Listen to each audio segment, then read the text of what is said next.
لا حول ولا قوة إلا بالله العلي العظيم. أعوذ بالله من الشيطان اللعين الرجيم. بسم الله الرحمن الرحيم.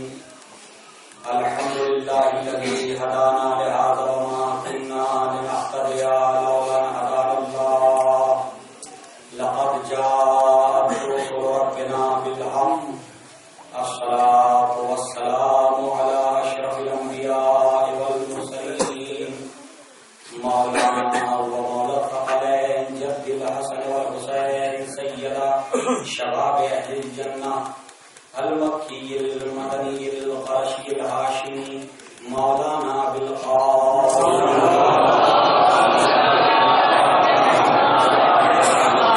الصلاة والسلام على أهل بيته الطيبين الطاهرين المعصومين المظلومين المنتجبين المنتصرين ولعنة الله على أعدائهم أجمعين من يومنا إلى قيام يوم الدين. أما بعد فقد قال الله تعالى وتبارك في كتابه الكريم وفرقانه الحميد وقوله الحق. بسم الله الرحمن الرحيم. وإذ قال ربك للملائكة إني جاعل في الأرض خليفة.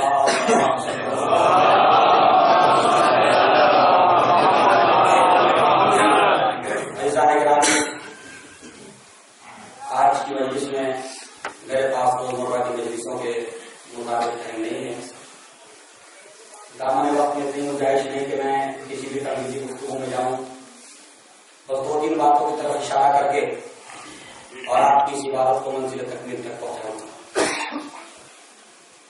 خلافت الہیہ اور امامت کا سلسلہ جو جناب آدم علیہ السلام سے خلافت کا سلسلہ شروع ہوا، اس خلافت کے سلسلے میں اگر آپ قرآن میں آیات الہی کی تلاوت کریں گے تو آپ کو یہ پتا چلے گا کہ اس میں صرف ہمارے امام سے پہلے لفظ خلیفہ سے 3 افراد کو تعبیر کیا گیا. ایک ہیں جناب آدم علیہ السلام جن کے متعلق روز میں یہ آئے کافی ہدایت کی تلاوت کر رہا ہے.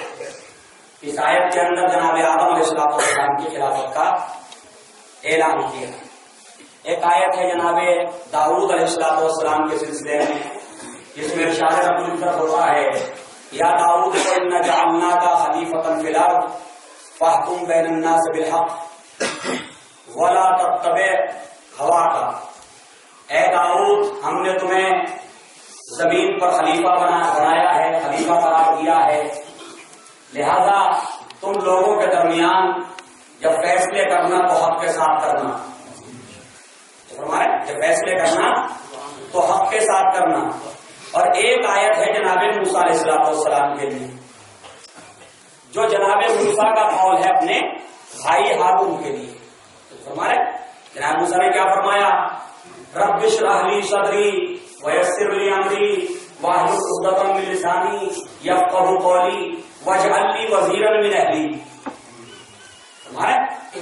اب میں اس کی پورے ترجمہ نہیں کروں گا، ترجمہ آپ قرآن میں جا کے دیکھ سکتے ہیں، سورہ طٰہٰ میں یہ آیات موجود ہے. یہ کہ اے میرے معبود تو میرے بھائی ہارون کو میرا خلیفہ بنا دے. واجعل لی وزیرا من اہلی ہارون اخی. قرآن میں نام دیا ہے اور رشتہ بھی بتایا. ہمارے جناب موسیٰ نے جب ہارون کی خلافت کے لیے خدا سے تمنا کی تو پہلے تو نام بتایا کہ نام یہ ہے اور پھر رشتہ بتایا کہ رشتہ کیا ہے. رشتہ بتایا کہ میرا رشتہ کیا ہے کہ ہارون کو میرے اہل میں سے، میرے اہل عیال میں سے میرا خلیفہ، میرا وزیر بنا دے اور وہ میرے بھائی بھی ہیں. تو اس کا مطلب یہ ہے کہ اگر اہل و عیال میں قرآن کی نظر میں کسی کو خلافت کا حق ہے تو صرف رشتہ یا قوت ہی ایسا ہے کہ جس کو باقاعدہ ایک نبی نے نام لے کر کے اپنا رشتہ بتا کر کے کہا کہ یہ میرے اہل میں سے ہیں اور بھائی بھی ہیں. ہمارے یہ میرے اہل میں سے ہیں اور بھائی بھی ہیں. تو تو اس کا مطلب یہ ہے کہ خالی بھائی ہونا بھی کافی نہیں ہے بلکہ نبوت کے اہل میں سے بھی ہو، ہمارے نبوت کے اہل میں سے بھی ہو۔ اب یہ تینوں آیتیں آپ کے سامنے میں نے تلاوت کر دی جلدی میں۔ اب عرض یہ کرنا ہے کہ یہ تینوں آیتیں موجود ہیں۔ ہو سکتا ہے کوئی یہاں یہ سوال کرے کہ آدم کی خلافت میں خداوند عالم نے علم کی بنیاد پہ آدم کو استحقاق خلافت دیا تھا، یعنی علم کی بنیاد پر حقدار خلافت قرار پائے تھے جناب آدم علیہ السلام، لیکن جناب داؤد کے سلسلے میں علم کا کوئی تذکرہ نہیں ہے۔ وہاں تو یہ ہے کہ ہم نے تمہیں زمین پہ خلیفہ قرار دیا ہے، فاحکم بین الناس بالحق، اور تم لوگوں کے درمیان حق کے ساتھ فیصلے کرنا، فاحکم بین الناس بالحق، حق کے ساتھ فیصلے کرنا۔ تو ہو سکتا کسی کے ذہن میں آئے کہ وہاں معیار تھا، اور جو کیجیے وہاں معیار تھا علم اور یہاں معیار ہے حق، تو یاد رکھیے کہ علم اور حق دو چیزیں نہیں ہیں، علم و حق دو چیزیں نہیں ہیں۔ جب آپ اسے علم سے تعبیر کہتے ہیں، جاننے سے تعبیر کہتے ہیں، یا یوں کہیے قول سے تعبیر کرتے ہیں تو علم کہلاتا ہے، جب منزل عمل میں آتا تو حق بن جاتا منزل عمل میں کیا ہے؟ علم، حق ہے۔ تو اعلان گرامی علم حق ہی سے تعبیر کیا جاتا ہے، اور فیصلہ وہی کرے گا جس پہ علم ہوگا، حق کے ساتھ فیصلہ وہی کر سکتا ہے جس پہ علم ہوگا، جسے واقعے کا علم ہی نہ ہو وہ فیصلہ کیا کرے گا؟ بالحق کے کہہ کر کے بتا دیا کہ معیار خلافت وہی ہے، بدلا نہیں ہے۔ تو وہاں ظاہر میں لفظ علم استعمال کیا تھا، یہاں علم کے اسباب بیان کیے جا رہے ہیں۔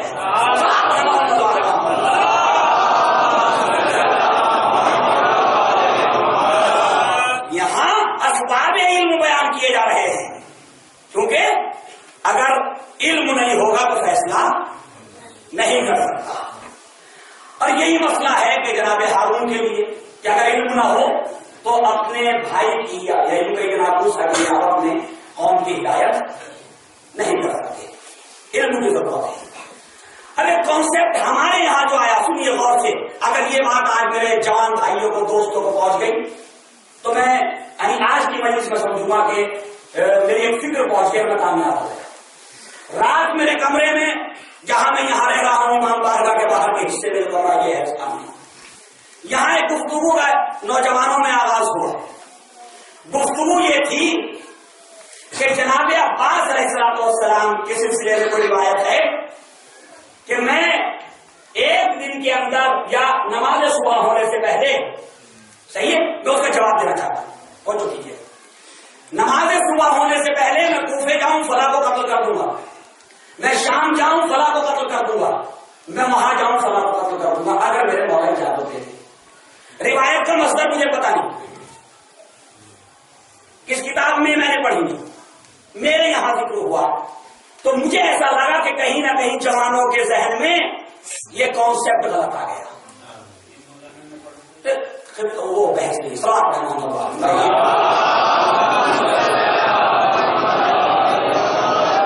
میں یہاں وہ بحث کرنا نہیں چاہتا، صحیح، میں کچھ اور بتانا چاہتا ہوں، نہ مولانا کی رد کر رہا ہوں کسی کی، اور جو ہماری مولانا کی رد نہیں کر رہا کسی کی بھی، صحیح، میں ایک کانسیپٹ پہ گفتگو کر رہا ہوں، اور فرمائیں میں کسی مولانا کی رد نہیں کر رہا، اس کو سمجھیے پہلے ایک بار سب مل کے یہاں بحث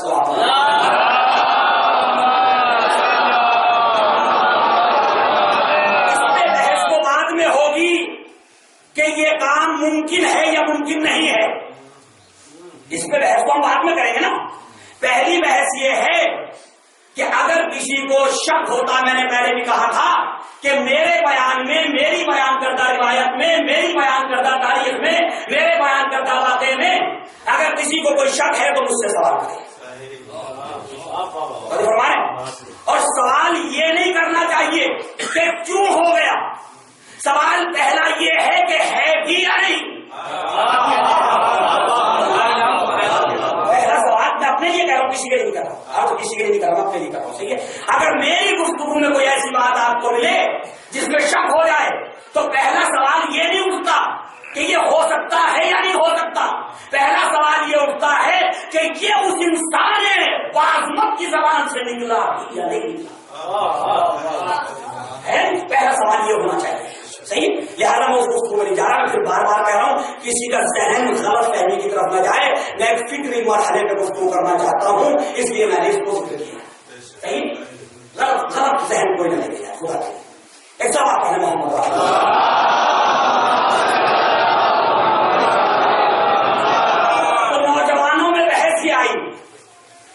کیسے ممکن ہے 1100 کلومیٹر کا فاصلہ مدینے سے طے کر کے ایک انسان، یہ اتنا بحث، مدینے سے طے کر کے ایک انسان کوفے آئے، کوفے میں ایک آدمی کو قتل کرے، تو جو دیجیے گا کوفے آئے، میں نہ روایت کی رد کر رہا ہوں، تو جو کریں، اور نہ روایت کی تائید کر رہا ہوں، پہلے سن لیجیے گا، نہ میں روایت کی رد کر رہا ہوں اور نہ روایت کی تائید، روایت کی رد وہ کرے جو کما حقہ روایات کو جانتا ہو، اور تائید وہ کرے جس نے کسی کتاب میں پڑھا ہو۔ یہ میرے ذہن کی پیداوار نہیں ہے کہ میں تائید کر دوں روایت کی، روایت میرے ذہن سے نہیں بنتی، روایت بنتی معصوم کے قول سے، راوی کے نقل کرنے سے، روایت بنے گی معصوم کے قول سے اور راوی کے نقل کرنے سے، کتابوں میں لکھی جانے سے، میں کون ہوتا ہوں کہ میں کہتی ہوں صحیح ہے یا کون؟ اب آئیے میں ایک فکری مرحلے میں لے جانا چاہتا ہوں کہ یہ کانسیپٹ جو ہمارے پاس ہے، یہ جو فکر ہمارے پاس ہے، یہ جو عقیدہ ہمارے پاس ہے کہ جی ایک انسان اتنی دور سے وہاں تک جائے اور جا کر کے قتل کرے، سر لے کر کے آئے، پھر وہ انسان شام جائے اور شام میں جا کر کے قتل کرے اور ایک سر وہاں سے لے کر کے آئے، تو اس میں کتنا ٹائم چاہیے؟ کتنا ٹائم چاہیے؟ صحیح ہے، تو بہت فاصلہ ہے۔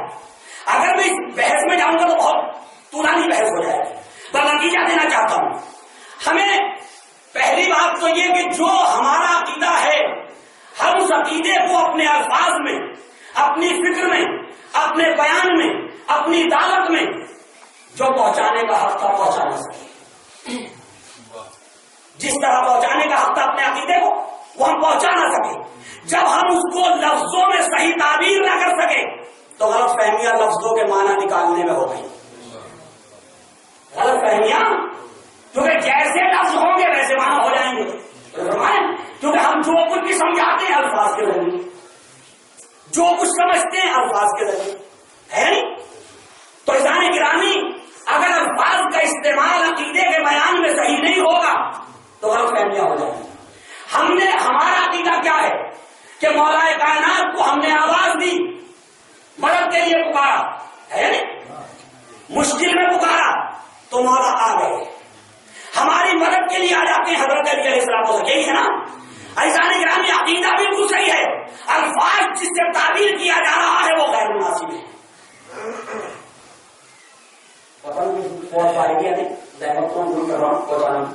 کہ الفاظ غیر مناسب ہیں، کیوں؟ جب ایک غیر قوم کا انسان کے جو حضرت علی کے بارے میں کچھ نہیں جانتا، فرمائیں اس کے سامنے آپ یہ ذکر کیجئے کہ میں پکارتا ہوں آ جاتے ہیں، رہتے کہاں ہیں؟ رہتے کہاں ہیں؟ کہ نجف میں، نجف کہاں ہے؟ کہ ہزاروں میل کے فاصلے پر، تو آپ نے بلایا تو آ گئے، اسی وقت دوسرے نے بلایا، اسی وقت دوسرے نے بلایا تو آ گئے، تیسرے نے بلایا تو آ گئے۔ اب تو وہ تو اپنے ذہن کے اعتبار سے، معاشرے کے اعتبار سے اپنے اوپر محدود کرے گا ہر بات کو، وہ کہے گا حضور میں ایک وقت میں ایک ہی جگہ رہتا ہوں، یہ کیسے کہ ایک انسان نے 40 جگہ 10 جگہ 20 جگہ بلایا ایک وقت میں اور سب کے لیے آ گئے؟ تو مسٹیک کہاں ہوئی؟ عقیدے میں نہیں، بیان ہے، اور جب بیان میں مسٹیک ہو گئی، سامنے والے کو سمجھ میں نہیں آیا تو اس نے عقیدے پہ اعتراض کر دیا ہے، عقیدے پہ اعتراض الفاظ کی وجہ سے ہوا، بیان کی وجہ سے۔ اب آئیے میں قرآن سے دلیل دے رہا ہوں آپ کو، اس کانسیپٹ کو سنا دیا۔ قرآن میں دلیل کیا ہے؟ جناب آصف ابن برخیہ جو کیجیے گا جناب آصف ابن برقیہ سلیمان کا دربار بلقیس کی آمد کا انتظار، میں مختصر کر رہا ہوں کہ بلقیس کی آمد کا انتظار، سلیمان کا دربار، وہاں پر جنات بھی ہیں، افرید بھی ہیں، دیو بھی ہیں، قرآن کہہ رہا میں نہیں کہہ رہا، ایسے عالم میں سلیمان نے کہا کون ہے جو بلقیس کے ہزاروں میل کا فاصلہ طے کرنے کے پہنچنے سے پہلے اس کے تخت کو یہاں حاضر کرے، اس کے تخت کو یہاں حاضر کرے میرے دربار میں۔ قال عفریت من الجن، ایک عفریت کھڑا ہو گیا جنات میں سے، اس نے کہا کہ میں اس تخت کو لے آؤں گا اس سے پہلے کہ آپ اپنی مجلس کو برخاست کریں۔ یہ میں اپنی طرف سے نہیں کہہ رہا، قرآن کی آیت ہے، اس سے پہلے کہ آپ اپنی اس نشست کو برخاست کریں، اس میٹنگ کو ختم کریں، میں آپ کو تخت لا کے دوں گا۔ صحیح ہے، پر جیسے اس نے کہا، اب قرآن کہتا وقال من عنده من علم الکتاب، کیا وہ کھڑا ہوا جس کے پاس کتاب میں سے کچھ علم تھا؟ اب وہ کھڑا ہوا جس کے پاس کتاب میں تو کچھ علم تھا، اس نے کیا کہا؟ قبل میں اس سے پہلے لے آؤں گا آپ کی پلک جھپکے، میں اس سے پہلے حاضر کر دوں اس تخت کو کہ آپ کی پلک جھپکے۔ اب تو سلیمان نے پلک جھپکا کے دیکھا تو تخت حاضر تھا، پتہ نہیں یہ پہنچی یا نہیں پہنچی۔ تو سلیمان نے اب جو پلک جھپکی اور تخت دیکھا تو تخت حاضر، تخت بلقیس حاضر۔ مجھے انصاف سے بتاؤ کوئی مفسر لکھے کسی میں طاقت ہو کہ آصف برقیہ سلیمان کے دربار سے بلقیس کے دربار تک چل کے گئے تھے؟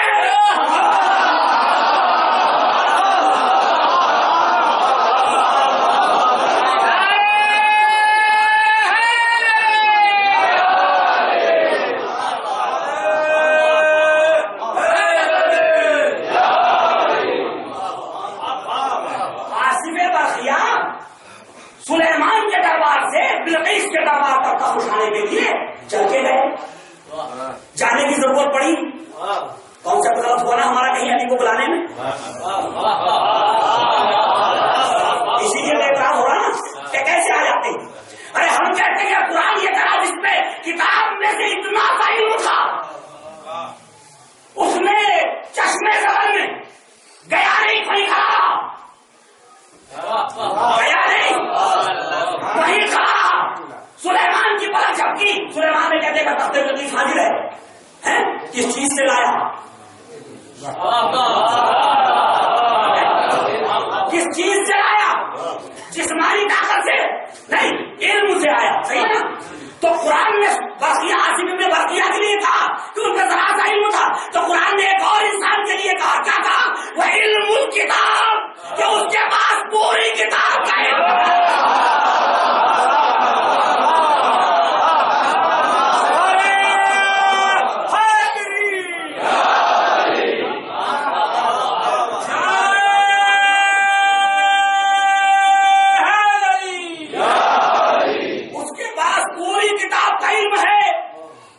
کتاب کا ذرا سا علم تخت بلقیس کو چشمے زدن میں سلیمان کے دربار میں پہنچا سکتا ہے؟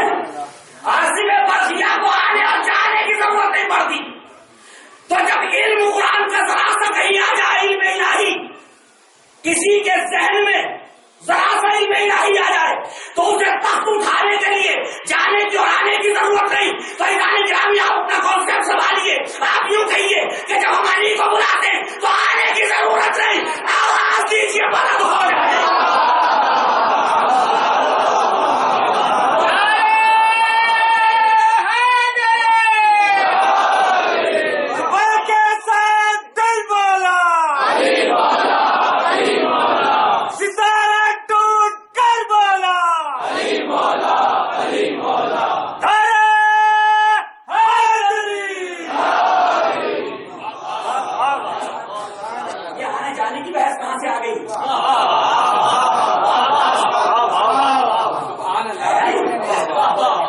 یہ مدد کرنے کے لیے آنے جانے کی بحث کہاں سے آئی؟ راستے طے کرنے کی بحث کہاں سے آئی؟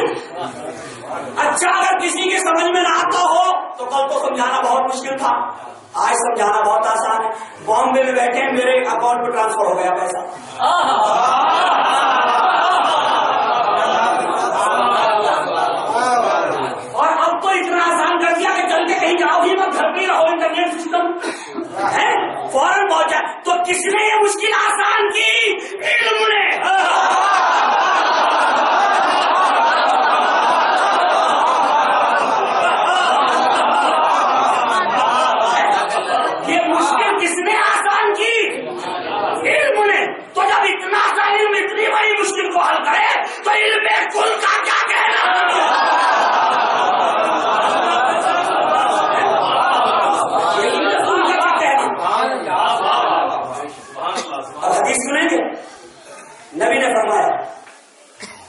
کہ جتنا پوری دنیا کے پاس علم ہے 72 حروف نہیں یا 73 روایا. ایک حرف کا علم پوری دنیا کے پاس، ایک حرف کا علم پوری دنیا کے پاس، یعنی جو کچھ بھی ترقیاں ہوئی ایک حرف کے علم سے، اور 72 کا علم میرے اہل بیت کے پاس. توجہ کیجیے گا، یہیں سے مسئلہ حل ہونا ہے. 72 کا علم میرے اہل بیت کے پاس، ایک حرف کا علم پوری دنیا میں بانٹا نہیں. ایک حرف کا علم، تو جو ایک حرف کا علم ہے اس سے دنیا نے اتنی ترقی ہے، تو جو 72 کا علم ہوگا وہ کیسا ہوگا؟ ایک میں یہ طاقت ہے کہ دنیا کہاں سے کہاں چلی گئی ہے، اور ابھی کہاں کہاں جائے گی اس کا تصور نہیں. ابھی کہاں کہاں اور جائے گی اس کا تصور نہیں ہے.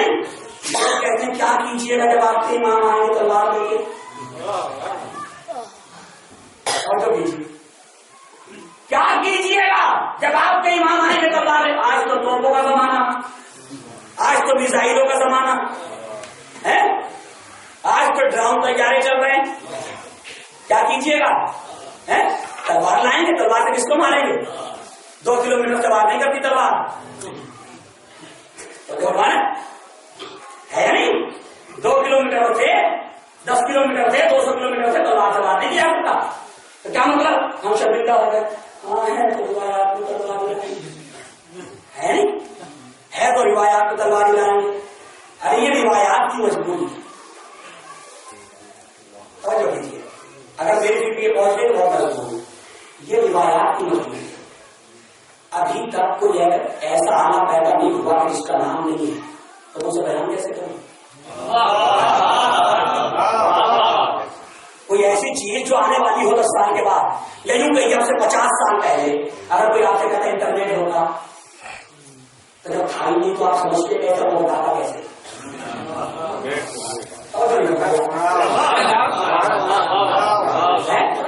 وہ بتاتا تو بن الفاظ میں، آپ سمجھتے تو بن الفاظ میں.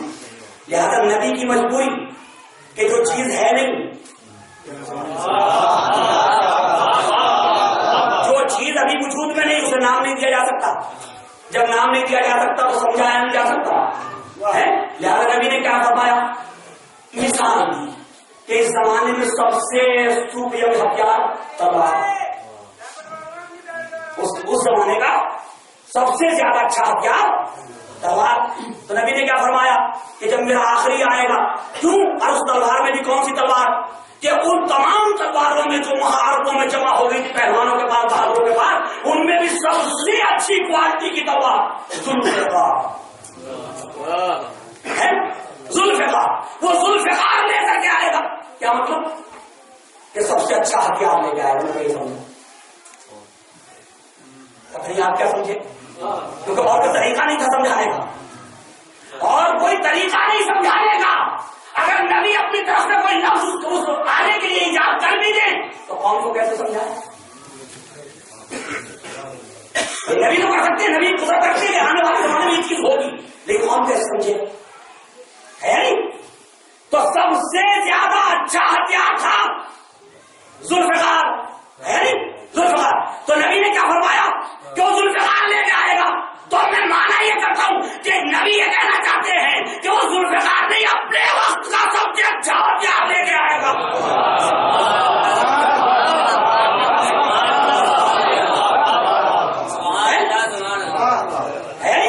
تو آپ پہ ایک حرف کا علم ہے، تو آپ ایسے ایسے اسلحے بنا رہے ہیں کہ جس سے کہتے آئیں گے تو کیا کریں؟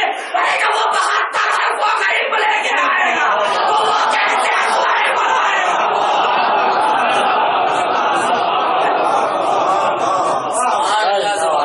وہ کیسے ہتھیار بنائے گا؟ اور ان علموں میں سے چوری چھپکے پردے میں ہوتا ہوا اشاروں کے درمیان، اسی علم میں سے اشاروں میں کناروں میں محاوروں میں کہیں راز کی باتیں بے راز ہو گئی. جب وہ بے راز ہو گئی تو ایران تک پہنچ گئی. جب ایران تک پہنچ گئی تو انہوں نے بتایا کہ اما تمہارا علم ہی کیا ہے؟ تم ایک حرف پہ کام کر رہے ہو، یہاں تو 72 کے اشارے مل رہے ہیں.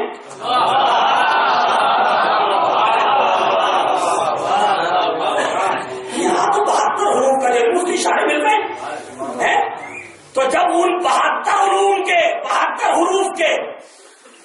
علم سے پردہ ہٹ جائے گا تو خدا کی قسم بس وہی ہوگے جو ان کے جاننے والے ہوں گے.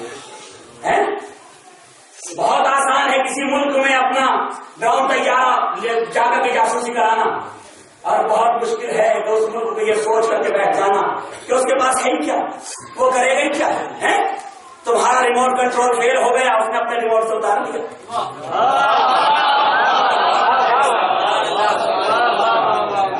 تم نے اس کے مطابق بنایا تھا، تم نے یہ ریموٹ کنٹرول جو بنایا تو اس کے مطابق تھا، لیکن ایران نے اسے دیکھ کے نہیں بنایا، کہیں سے اشارہ مل گیا.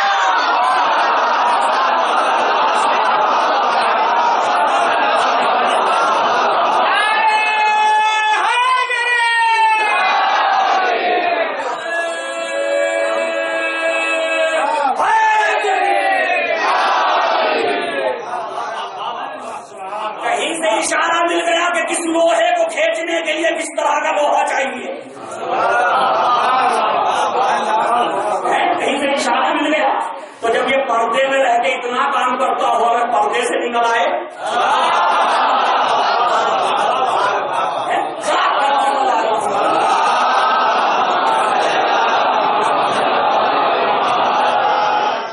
پیسہ نکلانے کو کہتے علی آ گئے، ابھی آ گئے. ارے بھائی ابھی کو آنے کی ضرورت نہیں، پکارو تو صحیح، آنے کی ضرورت نہیں ہے. اور دلیل قرآن میں ہے. اب سنیے امام صادق علیہ الصلوۃ والسلام،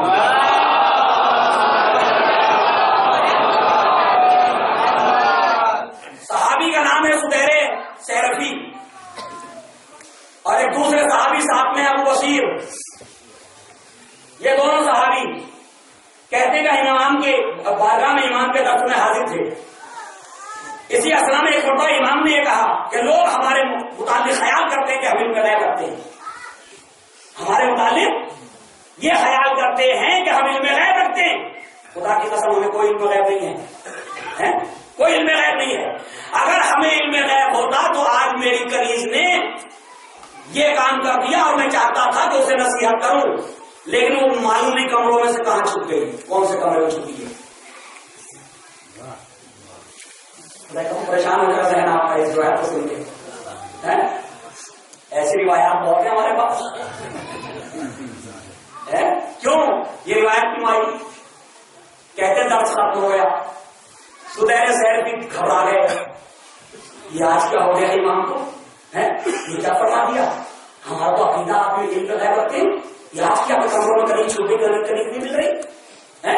وہ ایک مرتبہ امام کے پاس آئے، سب چلے گئے. فرزند رسول یہ تو بتائیے آپ نے کیا فرمایا کہ علم غیب نہیں ہے آپ کو؟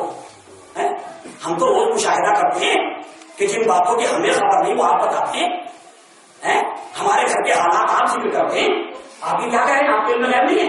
پہلے ایسا نہیں ہے، کچھ جاسوس حکومت کی طرف سے آئے ہوئے تھے. آج درس سننے کے لیے کچھ جاسوس آئے ہوئے تھے. صحیح ہے، اگر میں اس کا آج یہاں پہ کاٹ نہ کرتا تو لوگ کہتے ہیں کہ سب کچھ پتا چل جاتا. آج میں نے انہیں یہ مطمئن کر کے بھیجا، بالکل بے فکر ہو کے جاؤ، ہم کچھ نہیں جانتے تمہارے،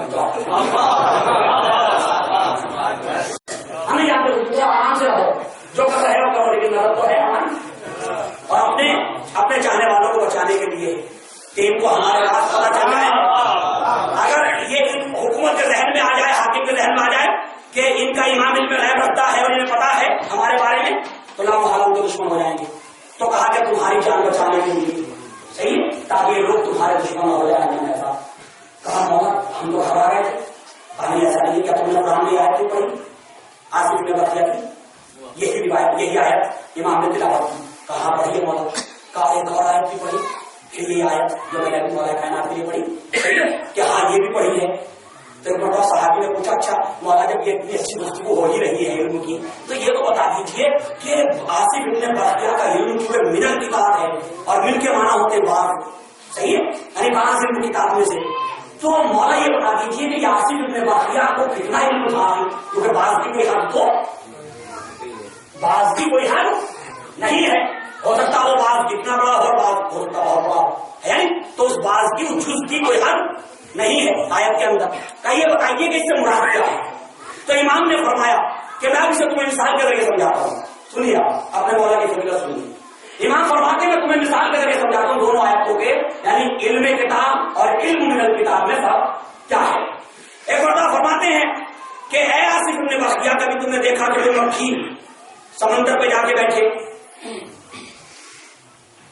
کوئی مکھی سمندر پہ جا کر کے بیٹھے، یہی جملے جو میں آپ کے سامنے رکھ رہا ہوں. کوئی مکھی سمندر کے اوپر جا کر کے بیٹھے تو وہ کتنا پانی لے آئے گی؟ وہ کتنا پانی لے آئے گی؟ کہا مولا پر بھیگیں گے تو ایک قطرہ، پر بھیگے اگر اس کے تو ایک قطرہ. کہا بس یہی مثال ہے ہمارے جد امجد علم کا سمندر ہے. آصف ابن بختیہ کی مثال ایسی جیسے مکھی پانی کی تلاش.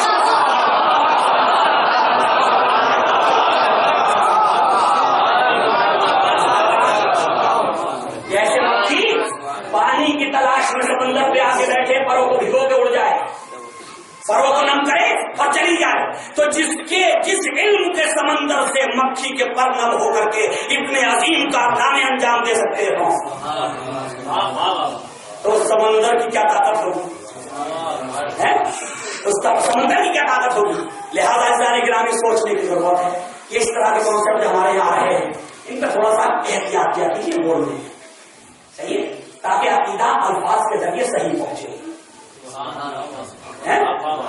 عقیدہ الفاظ کے ذریعے صحیح پہنچے، سامنے والے کو کچھ شک نہ ہو جائے، غلط فہمی نہ ہو. اب کیونکہ دامن وقت کی گنجائش نہیں ہے اور بس مجھے امام حسین پہ 2-4 باتیں اب کرنا ہے. امام حسین علیہ السلام اسی خلافت الہیہ کے ایک خلیفہ ہیں، اسی خلافت الہیہ کے ایک سلسلے خلافت کی ایک کڑی ہے. لہذا امام حسین علیہ السلام سے ایک مسئلہ کروں گا کیونکہ وقت ہی نہیں رہا. مسئلہ کیا ہے کہ ہم 1400 سال سے بیعت کے متعلق لڑتے چلے آ رہے ہیں اپنے اہل سنت بھائیوں سے، یعنی علم کی لڑائی. صحیح ہے، 1400 سال سے بیعت کے متعلق ہم یہ لڑائی کر رہے ہیں کہ بیعت ہے کیا. پہلے تو میں آپ سے پوچھوں کہ اتنی مجلسیں سننے کے بعد آپ نے لفظ بیعت سے کیا سمجھا ہے؟ ان سے پوچھنا تو بیکار ہے. پہلے تو میں اپنے سے پوچھوں کہ مجھے کیا سمجھ میں آیا بیعت سے، کیا سمجھا میں بیعت سے. ایک لفظ ہے بیعت، بیعت بیعت. یزید نے بیعت مانگی، امام نے انکار کر دیا. یزید نے بیعت مانگی، امام نے انکار کر دیا. نہ یہ پتا کہ یزید نے کیا مانگا اور نہ یہ پتا کہ امام نے کہا سے انکار کر دیا. دو لفظوں میں الجھ کے رہ گئے، بیعت اور انکار، بیعت اور انکار. ابھی تو بیعت کسے کہتے ہیں؟ کچھ نہیں. بیعت کہتے ہیں کہ اپنے آپ کو، یہ اصل ہے مصدر بیع، بیچنا. ہمارے اصل ہے بیع، عربی میں بیع یعنی بیچنا، کسی چیز کو بیچ دینا. لہذا بیعت کہتے ہیں اپنی ذات کو، اپنی حرکات کو، اپنے وجود کو جس کے ہاتھ پہ یہ سودا کر رہے ہو اسے دے دو. ہمارے جس کے ہاتھ پہ سودا کر رہے ہو اسے دے دو. اب قرآن کہتا اے نبی ہم نے مومنین کا ہاتھ تمہارے ہاتھ پہ دے کے، کیا مطلب؟ یعنی نہ ان کا وجود ان کا ہے، نہ ان کا وجود ان کا ہے، نہ ان کی حرکات و سکنات ان کی ہیں، نہ ان کے اعمال ان کے ہیں، نہ ان کے ارادے ان کے ہیں. اے نبی جب تک تمہیں اپنے ارادے کے اوپر تمہارے ارادے کو بالا و بلند نہ کرنے، وہ مومن نہیں ہو سکتے، وہ مومن نہیں ہو سکتے. جو آپ فیصلہ کر رہے ہیں اس پر عمل کرنا پڑے گا. یہ ہے بیعت، یہ ہے بیعت. اب یزید نے امام سے کہا بیعت کرو. کیا مطلب بیعت کرو؟ تمہارا وجود تمہارا نہیں، تمہارا وجود تمہارا نہیں، تمہارے اعمال تمہارے ارادے سے نہیں ہوں گے، تمہارے ارادے تمہارے نہیں. میں چاہوں گا تو عمل کرنا، میں نہ چاہوں تو روکے رہنا. یہ ہے. اچھا یہ معصوم کی کیوں کی جاتی تھی اور غیر معصوم کی کیوں نہیں کر سکتے؟ معصوم کس لیے کی جاتی تھی بیعت کہ معصوم بغیر مرضی الہی کے کوئی کام نہیں کرتا. تو اس کا مطلب جس چیز کا حکم دے گا وہ اللہ کا ہوگا، جس بات کا حکم دے گا وہ اللہ کا ہوگا. غیر معصوم کی کیوں نہیں کر سکتے؟ یہ کہیں بھی مرضی الہی کا پابند ہے. یہ جو حکم دے گا اس کی خواہش ہوگی، اس کی خواہش ہوگی. اس کی اتباع کرنا صحیح نہیں کیونکہ اس کی خواہش اللہ کی مرضی کے خلاف ہو سکتی ہے، لہذا اس کی اتباع صحیح نہیں۔ اب امام سے بیعت کا سوال ہوا، امام نے بیعت سے انکار کر دیا، 1400 سال سے منبروں سے ایک ہی بات بیان کی جا رہی ہے، کبھی غور و فکر تو کیجیے کہ یزید نے بیعت کیوں نہیں کی، امام نے بیعت کیوں نہیں کی یزید کی۔ تو ہمیں جب کسی تاریخ کو اٹھایا، چاہے وہ اہل سنت کی تاریخ ہو چاہے وہ ہماری تاریخ ہو، ہم نے ایک ہی فلسفہ بیان کیا بیعت نہ کرنے کا، اور وہ کہ یزید شرابی تھا۔ توجہ کیجیے، یزید شرابی تھا، یزید جواری تھا، یزید شطرنج کھیلتا تھا، یزید کتوں سے کھیلتا تھا، یزید نماز نہیں پڑھتا تھا، یزید قرآن و احکام قرآن کا مذاق اڑاتا تھا۔ یہی نا کس کتاب کو ہے، سبب یہ بیان ہوا، سبب یہ بیان ہوا نا۔ سوال یہ ہے کہ کیا یہ واقعی سبب ہے بیعت نہ کرنے؟ دو باتوں پہ نظر رکھے میرے جوان بھائی جتنے بیٹھے ہوئے، یہ بس سمجھنا کہ میں یہ کہہ رہا ہوں کہ یزید میں یہ خرابیاں نہیں تھیں، پہلے یہ ذہن میں رکھ لیجیے گا بات، ہر بات کی میں اپنی وضاحت کرتا ہوں۔ یہ مت سمجھ لینا کہ یزید میں یہ خرابیاں نہیں، جتنی بیان کی اس سے زیادہ تھی، پہلے یہ ذہن میں رکھنا ہے، جتنی بیان کی ہے تاریخ میں اس سے زیادہ تھی، صحیح ہے، اس سے بھی زیادہ خراب ہے۔ لیکن تمام باتوں کے باوجود میں یہ سوال کر رہا ہوں امت مسلمہ سے کہ کیا اسی بنیاد پہ امام نے بیعت نہیں کی کہ شرابی ہے؟ کیا یہی بنیاد ہے اساسی؟ کیا یہی بنیاد ہے، یہی سبب اصلی ہے کہ یزید جواری ہے، یزید میں یہ عیب ہے، یزید میں یہ عیب ہے؟ اچھا اگر نمازی ہوتا، اگر یزید نمازی ہوتا، یزید دیندار ہوتا، یزید متقی ہوتا، یزید قرآن کا دلدادہ ہوتا، احکام پہ عمل کرنے والا ہوتا، اس سے زیادہ متقی و پرہیز دنیا میں کوئی نہ ہوتا، اور پھر کہتا حسین میری بیعت کرو، پھر کہتا میری بیعت کرو، تو حسین کر لیتے بیعت؟ نہیں کرتے؟ اگر نہیں کرتے تو اس کا مطلب سبب وہ نہیں ہے، اس کا مطلب سبب جو بیان کیا جا رہا مورخ کی طرف سے وہ نہیں ہے۔ ہم نے مورخ سے پوچھا تم نے یہ سبب کیوں بیان کیا کہ یزید ایسا تھا اس لیے؟ توجہ کیجیے گا، یزید ایسا تھا اس لیے بیعت نہیں کی امام نے، تم نے کیوں سبب بیان کیا؟ کہا نادان ہماری تو ذمہ داری تھی اپنوں کو بچانا، ہماری تو ذمہ داری ہے اپنوں کو بچانا۔ اگر ہم یوں کہہ دیتے کہ اس لیے بیعت امام حسین کرنے کی وجہ یہ نہیں تھی انکار کرنے کی کہ وہ شرابی تھا یا جواری تھا، تو ایک سوال پیدا ہو جاتا، ایک سوال پیدا ہو جاتا ہے۔ ہم نے کہا جب بھی یہ بات آئے کہ علی نے بیعت کی تھی یا نہیں کی تھی اور یہ مسئلہ سامنے آئے حسین نے بیعت کیوں نہیں کی، تو سیدھا کہہ دو اگر یزید ان کے جیسا ہوتا، اگر یزید ان کے جیسا ہوتا اور یزید میں عیب نہ ہوتے تو امام کر لیتے۔ کیا مطلب؟ یعنی علی نے کر لی تھی، لہٰذا انہوں نے تو اپنے فائدے کی بات کی، لیکن امام نے کیا فرمایا؟ ولید ابن عقبہ کے دربار میں اسے یہ جملہ تھا اور پوری تاریخ سے پردہ ہٹا دیا۔ امام حسین نے پوری تاریخ اور منافقین کے چہروں سے پردہ ہٹا دیا۔ کیا بتایا؟ جب ولید ابن عقبہ نے کہا حسین بیعت کا مطالبہ ہے، یزید کی طرف سے بیعت کرو، بیعت کرو، تو امام نے کیا کہا؟ یہ نہیں کہا حسین یزید کی بیعت نہیں کر سکتا،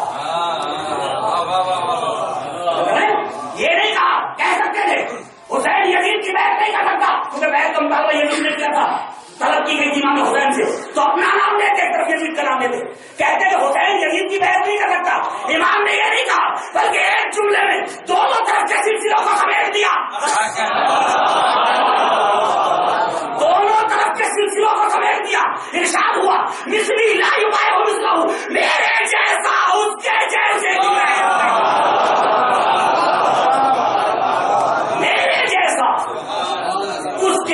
کی بیعت نہیں کر سکتا۔ مولا یہ کیا فرمائے میرے جیسا اس کا جیسا؟ سیدھا کہیے نا کہ میں یزید کی بیعت نہیں کر سکتا۔ نادان اگر میں یوں کہہ دوں کہ حسین یزید کی بیعت نہیں کر سکتا تو لوگ یہی سمجھیں گے وہ مسئلہ بیعت کا حسین اور یزید کے درمیان تھا۔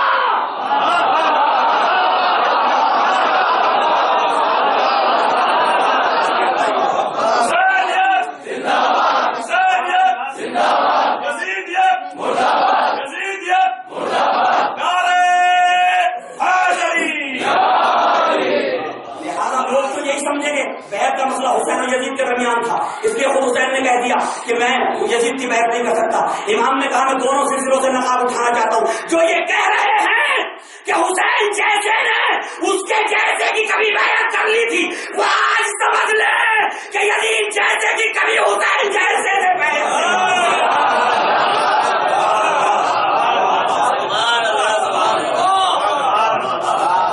حسین جیسے نے کبھی یزید جیسے کی بیعت نہیں۔ اب یہ جیسے سے کیا مراد ہے؟ اب یہ جیسا کیا ہے؟ کیوں بیعت نہیں کی امام نے یزید کی؟ کیوں؟ یزید دنیا والوں کا بنایا ہوا نمائندہ، یزید دنیا والوں کا بنایا ہوا نمائندہ، حسین ابن علی خلافت الہیہ کے سلسلے کی ایک کڑی، پتہ نہیں پھر پہنچی یا نہیں پہنچی۔ حسین ابن علی اس خلافت سے تعلق الہی خلافت، اس کا اس خلافت سے تعلق جو دنیا کی خلافت ہے، دو سلسلے چلے آ رہے تھے۔ امام نے حد فاصل کر دیا اپنے اس قول کو کہ جو دنیا کی خلافت سے تعلق رکھتا ہے، الہی خلیفہ اس کے ہاتھ پہ بیعت نہیں کرے گا۔ یہ ہے جیسے سے مراد ہے، جو بھی دنیا کی خلافت سے حکومت سے تعلق رکھتا ہے، الہی نمائندہ اس کے ہاتھ پہ بیعت نہیں کرے گا۔ تو پتہ چلا امام حسین نے بیعت کیوں نہیں کی؟ کیونکہ حسین ابن علی ہے خدا کے نمائندے، یزید ہے دنیا کا نمائندہ۔ اگر بیعت کر لی تو اس کا مطلب یہ خدا چھپ گیا، اگر بیعت کر لی تو اس کا مطلب یہ کہ خدا چھپ گیا، کہ میرا نمائندہ میری پارٹی چھوڑ تو ادھر چلا گیا، کیا مطلب؟ ہار گیا نا بھیجنے والا؟ نہیں، بیعت نہیں ہوگی۔ اچھا نہیں رک جائیں گے، ابھی میں اپنے جوانوں کے لیے بتا رہا ہوں، ان جلوسوں کی اہمیت کو سمجھیے، ان علموں کی اہمیت کو سمجھیے، تو آواز اٹھا لینا، اس کی اہمیت کو سمجھیے، اس کی اہمیت کیا ہے۔ بس ذرا گرامی، امام نے کہا سر میرا ہے، اور جو کیجیے گا دو جملے دے رہا ہوں۔ امام نے کہا سر میرا ہے، ہاتھ میرا نہیں۔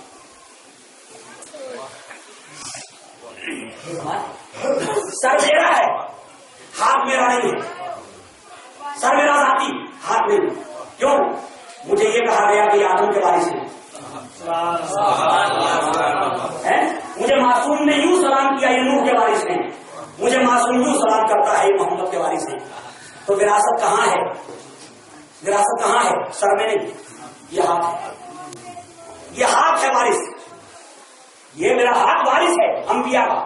تو اس ہاتھ کو طلب کر رہا ہے، اگر میں نے یہ ہاتھ تجھے دے دیا تو کیا مطلب؟ آدم کا ہاتھ شیطان،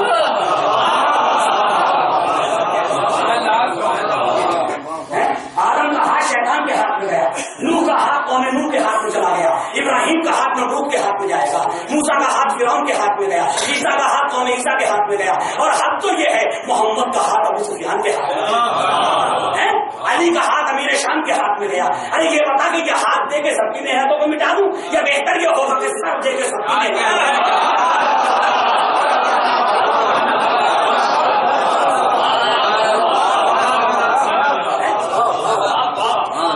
ہاتھ دے کر کے سب کی محنتوں کو مٹا دوں، یا بہتر ہے کہ سر دے کے سب کی محنتوں کو بچا دوں؟ تو سر میرا ہے، ہاتھ ان کا ہے۔ یزید میری لڑائی اس بات میں نہیں ہے کہ تو قتل کرنا چاہتا میں تو میں قتل نہیں کر سکتا ہوں۔ فرمائے کوئی ایک جملہ پوری تاریخ میں نہیں ہے کہ یزید نے کہا حسین ہم تمہیں قتل کر دیں گے، حسین نے کہا تیری ہمت نہیں، تیری طاقت نہیں کہ مجھے قتل کر دے۔ فرمائے یزید نے کہا بیعت کرو، امام نے کہا نہیں کروں گا۔ لڑائی کائے پہ ہے؟ قتل کرنے پہ نہیں، لڑائی کائے پہ ہے؟ قتل کرنے پہ نہیں، لڑائی ہے بیعت پہ۔ تو اب جسے ہدف مل جائے، جسے اس کا مقصد مل جائے، وہ جیت گیا، وہ جیت گیا۔ جسے مقصد نہ ملے وہ ہار گیا۔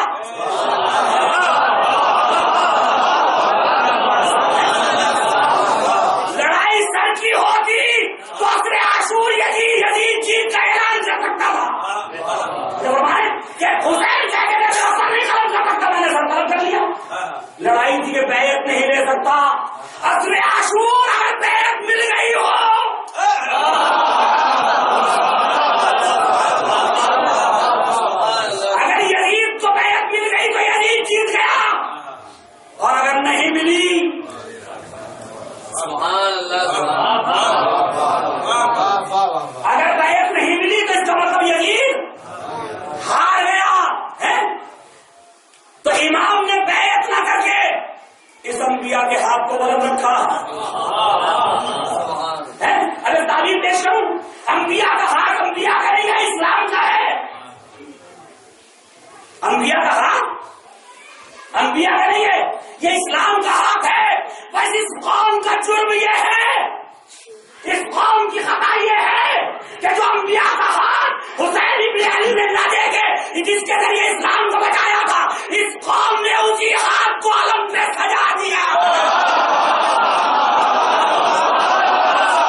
صرف اتنی سی ہے کہ ہم نے اسی انبیاء کے ہاتھ کو علم پہ سجا دیا کہ جب کوئی علم کے نیچے سے گزرے تو عالم یاد آ جائے.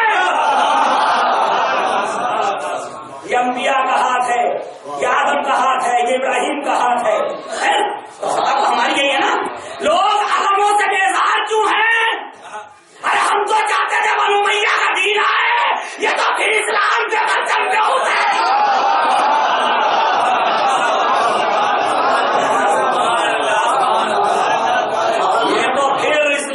پرچم پہ حسین کا پرچم, یہ تو ہم چاہتے ہی نہیں تھے. یہ کیا ہو گیا؟ ہم تو چاہتے تھے ابو سفیان کی شریعت یہاں آئے, یہی تو ہم سے ڈرے ہوتا ہے بیٹا, اس لیے تو ہم کے خلاف ہے.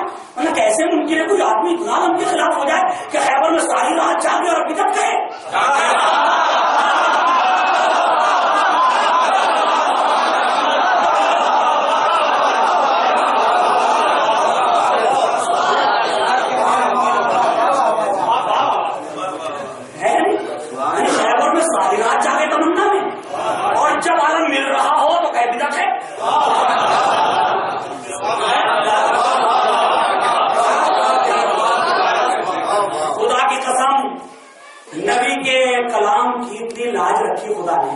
نبی جب تم نے اپنے ہاتھ سے نہ دیا تو کبھی بھی ہاتھوں میں قدم نہیں پہنچا.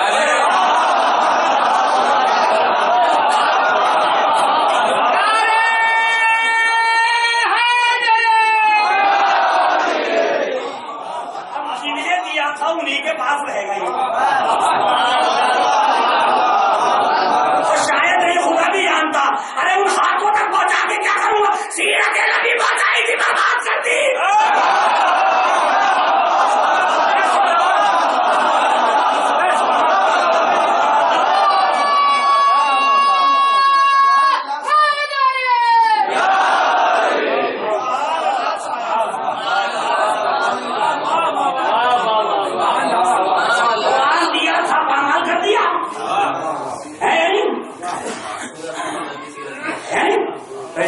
شاید بھی اہتمام کیا خدا نے, یہ انہی کے ہاتھ میں دو کہ جن میں جب میں کسی کو معصوم امانت دوں تو معصوم رکھ تو سکے.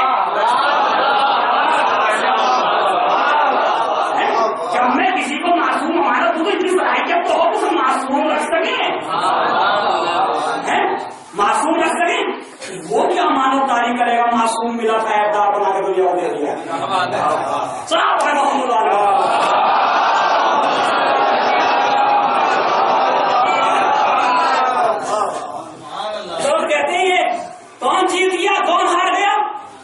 جسے ہدف مل گیا, جسے مقصد مل گیا, جیت گیا.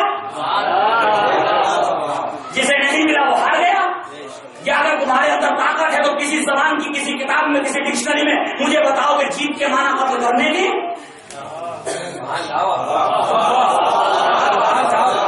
بتاؤ کسی لغت میں, کسی زبان میں, کسی ڈکشنری میں کہ جیت کے معنی کسی نے آج تک لکھے ہو کہ قتل کرنے والا جیت گیا, قتل ہونے والا ہار گیا. سب نے لکھا جیت یعنی مقصد کو پا لینا, جیت یعنی مقصد کو پا لینا. تو جب مقصد جس نے پا لیا وہ جیت گیا. اور یہ تو ہندوستان ہے, میں کسی اور ملک میں بیٹھا تقریر کرتا تو سمجھانے میں فلسفہ بیان کرنا پڑتا, سمجھانے کے لیے منطق کا سہارا لینا پڑتا, سمجھانے کے لیے دلیلوں کو لاتا. نہیں, یہاں تو تمہیں ضرورت ہی نہیں ہے. ہر 6 مہینے میں الیکشن ہو رہے ہیں,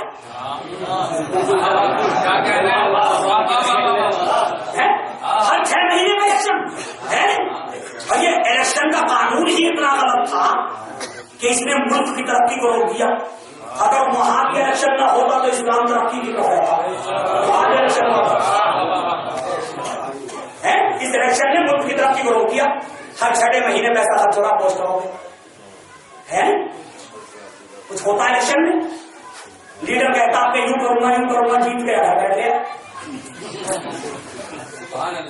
جیت گیا, گھر بیٹھ گیا, پھر آ گیا تھوڑے دنوں کے بعد ہاتھ میں جوڑ کر آپ نے جلدی جلدی ارے ہمارے وہ ہے صحیح ہے, گلے میں گلوں کے ہاتھ ڈال دیں, پتہ نہیں مردے پہ ڈالنا میرے زندہ کو پہنا ہے. کیونکہ ہندوستان میں دونوں پہ ڈالے جاتے ہیں, مورتی پہ بھی اور محمد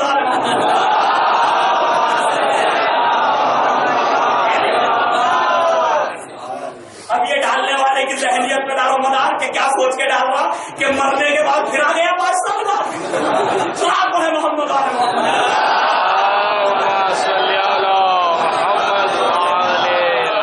یہاں سمجھانا جیت اور ہار کا بہت آسان ہے.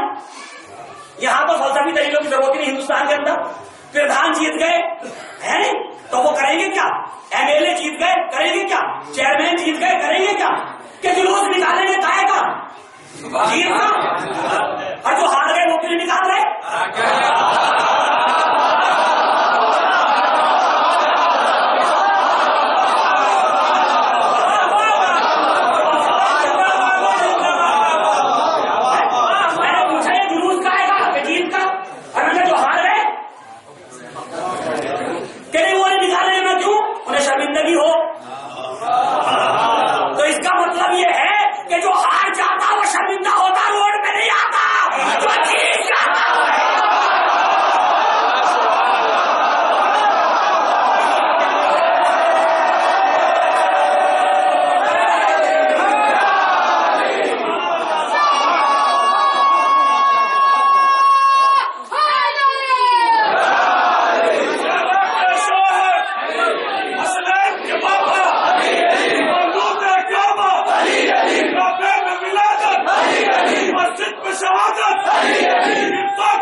کم سے کم 6 مہینے لگتے ہیں سنبھلنے میں.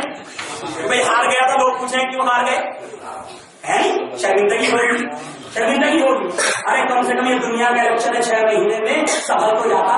حسین نے تو ایسا ہرایا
کہ اب یہ سمجھ نہ سکا ہے.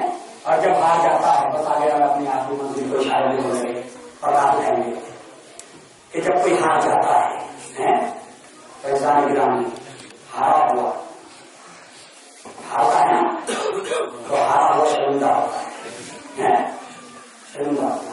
اور کسی کو یہ نہیں بتا پاتا کہ میرے ساتھ ہوا تھا. اور جو ساتھ میں ہوتے نا اپنی خطاؤں کا بورڈ ان پہ ڈال دیتا سیاست میں. میری ساتھ تو بہت اچھی نہیں تھی, بہت اچھی میز تھی, میں کیا کروں, میرے جو پرچار کرنے والے تھے انہوں نے ہوا.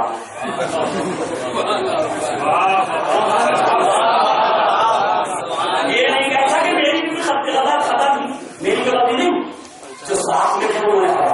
دیکھا کیسے اپنی خطاؤں کا بورڈ اٹھا کے دوسرے ڈالا. سمجھنے والا تو سمجھتا کہ سیاسی ٹولے نہیں سمجھتا, سمجھتا نہیں سیاسی جملے اگر تمہارے کردار میں طاقت ہوگی تو ہارتی یعنی اگر تم نے کچھ کر کے دکھایا ہوگا تو ہارتے ہیں. تو ذمہ داری کس پر ڈالتا؟ ساتھیوں یہ فطرت ہے انسان کی. ہم نے تاریخ سے روایت پڑھی اور یہی کہا ذمہ داری کس پہ ڈالتا؟ ساتھیوں پہ. اپنے آپ کو خطا کار نہیں بتاتا. ہماری لیے تو بہت اچھی صحیح ہے نا, لیکن یہ کہ کام صحیح نہیں ہے. اب ایک لاشعوری طور پہ کربلا سے جلوس نکلا, لاشعوری طور پہ کربلا سے جلوس نکلا. جلوس بھی انوکھا تھا. سروں پہ 9 کے لیزر پہ سر تھے, بچے تھے, بیویاں تھیں. میں مسئلہ نہیں پڑھا, بات اسی میں پہنچا رہا ہوں. اب یہ جلوس نکلا کربلا سے لاشعوری طور پہ. یہ سوچ کے چلے کہ ہم جیت گئے, سوچ کے چلے ہم جیت گئے. اب یہ بھی ان کے ذہن میں تھا کہ اب ہمارے مقابلے میں کون آ سکتا؟ اب تو کہے ہی نہیں. جو بچا ہے وہ قیدی. اب وقت نہیں ہے کہ میں تفصیل میں جاؤں. جو بچا ہے وہ قیدی. جاہو حشم ہمارے پاس, حکومت ہمارے پاس, دولت ہمارے پاس, لشکر ہمارے پاس ہے, فوجیں ہمارے پاس, سب کچھ ہمارا. ان پہ تو کچھ ہے نہیں.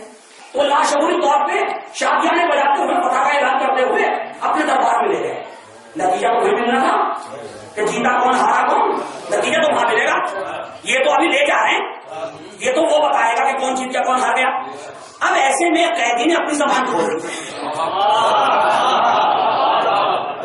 وہ نہیں چاہتے تھے کہ کچھ بولے, مل گیا موقع. اس نے اپنی زبان کھول دی.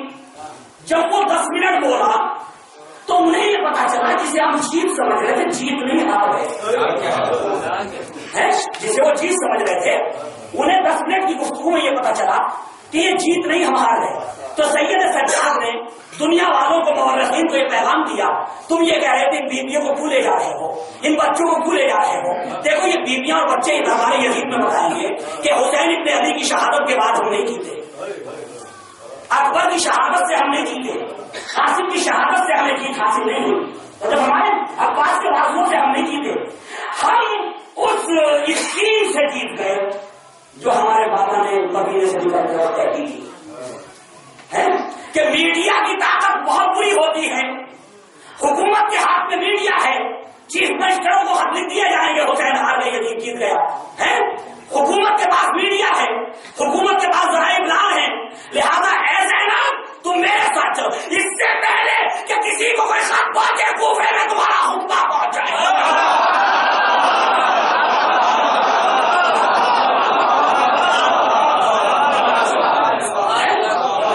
اس سے پہلے کسی پہ کوئی خط پہنچے یزید کی طرف سے کہ ہم ہار گئے, ہم جیت گئے, وہ ہار گئے, تمہارا خطبہ پہنچ جائے. کیا مطلب کہ میڈیا ہمارے پاس ہوگا تو صحیح بیانی سے ہمیں لوگوں کو پتہ چلے گا ہم نے کیا کیا. اور عذاب کتنا بڑا دیا خدا بند عالم نے کہ جو لوگ آج بھی لکھ رہے ہیں کہ یزید رضی اللہ عنہ, یزید رضی اللہ عنہ, وہ بھی اس لائق نہیں کہ جب اس سے پوچھا ڈاکٹر نائک سے کسی نے, بس آخری بات ہے, ڈاکٹر نائک سے پوچھا کسی اور نے کہ حضور یہ عربی کے جملے ہیں, میں تو جانتی نہیں کہ عربی میں کیا کہا, تم نے کیا نہیں کہا, میں ہندو ہوں, ایک صحافی ہوں, صحافت سے تعلق ہے, لیکن اتنا ضرور سمجھنا آ رہا کہ جھگڑا اس بات پہ ہے کہ تم نے یزید کو اچھا کہا ہے. جھگڑا اس بات پہ ہو رہا ہے میڈیا کے اوپر کہ تم نے یزید کو اچھا کہا, جبکہ یزید ہمیشہ سے ہندوستان میں برا کہا جاتا تھا. اس نے مثالیں دی, میں نے نہیں کہا, فلاں نے کہا, فلاں نے کہا. اس نے میں کچھ نہیں سننا چاہتی, نہ میں اسلام کی تاریخ سے مجھے کوئی دلچسپی ہے. میں تو ایک بات پوچھنا چاہتی ہوں, کل ایک تعلیم لکھنے جا رہی ہوں اخبار کے اندر, یہ بتائیے اس کے اندر لکھ دوں ڈاکٹر نائک یزیدی.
کو یزیدی ہیں؟ اور کون ہے خدا کی قسم یہ ہمیں دیا خدا نے فخر کہ ہم چیخ رہے تھے ہم حسینی ہیں ہم حسینی ہیں. نہ جانے لوگوں نے جیسے جیسے حسین کی سیرت کو سنا نہ جانے کیا ہو گیا کہ ایک مرتبہ برہمن کہنے لگے ہم بھی حسینی ہیں,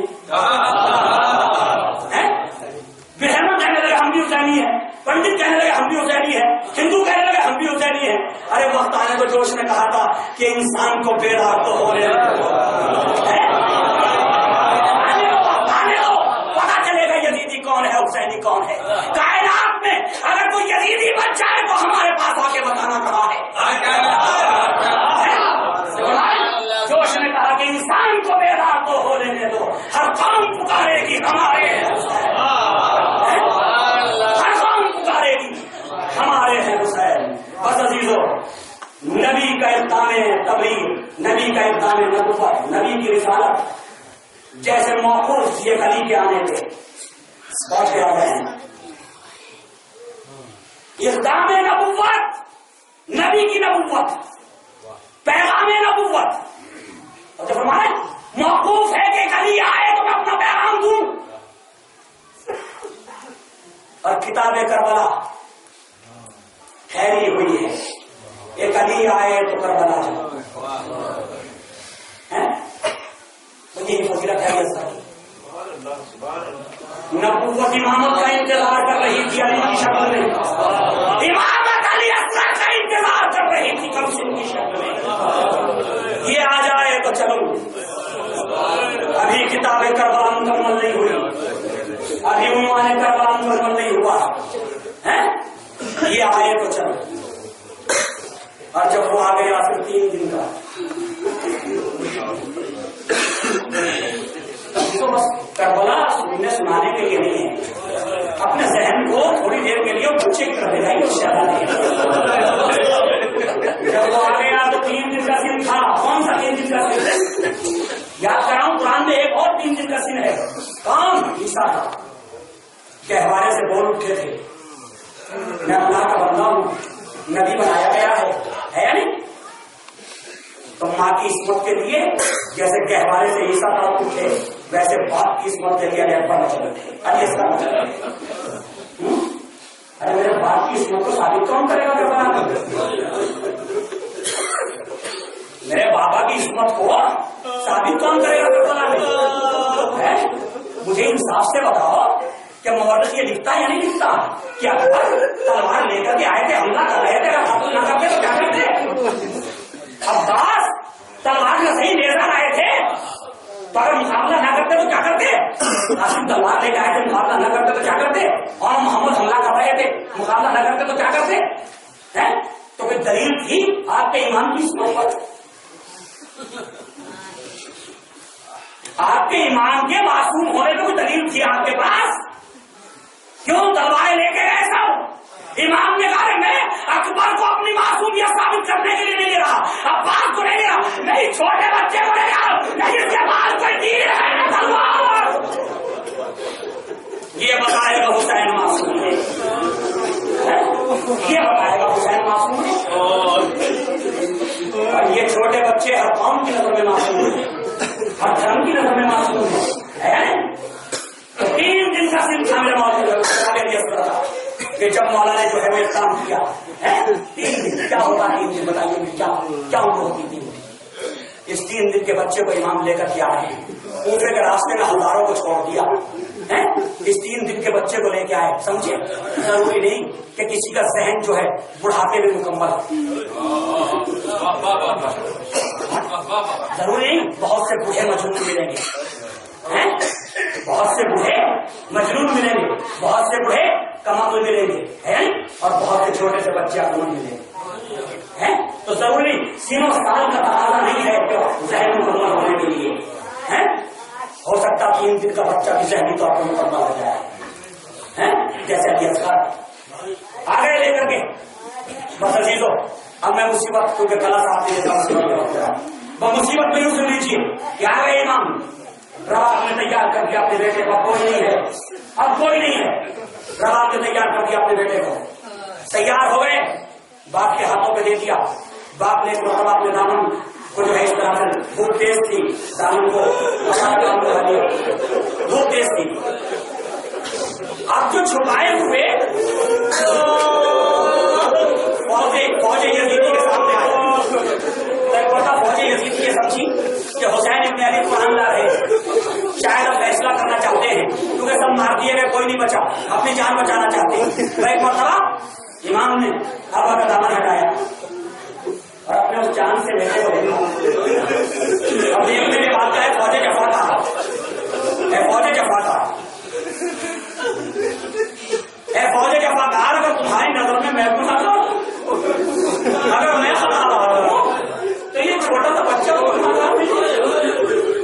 یہ تو خطاوار نہیں ہے، اسے پانی پلا دو، یہ بہتے ہوئے آ جائے گی. اور اسے جملہ ہے، میں نے جب اس روایت کو پڑھا تو تنہائی میں بیٹھ کے بہت ہو گیا. اور میں بھی آپ سے کہہ رہا ہوں کہ یہاں نا گھر جا کے بیٹھ کے تھوڑی دیر عزیزوں، اگر حالات برے اور مجھ میں غیر ہے تو میں آپ کو بیوی کا ذکر نہیں کر سکتا. میں سوال کرتے ہوں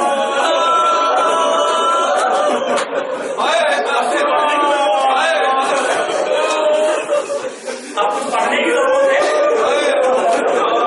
اگر میں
تیر کیسا تھا وہ سنیے، کتنا وزنی تھا، 6 مہینے کا وزن، 6 مہینے کا بچہ کم سے کم 3-4-5 کلو کا ہوگا.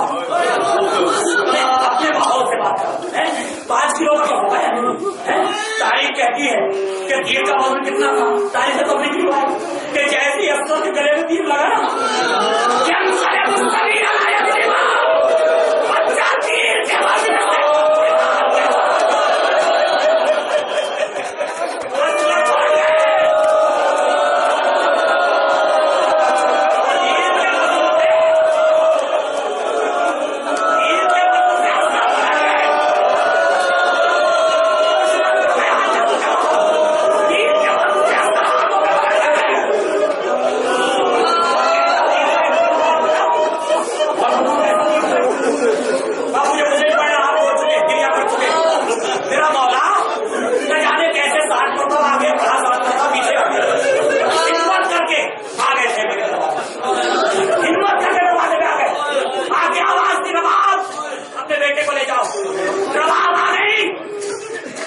امام نے منہ جھکا لیا, سر کو جھکا لیا.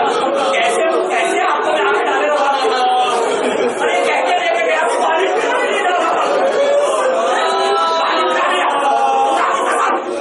رواج کی بات میں اطمینان نہ ہوگا. لوگ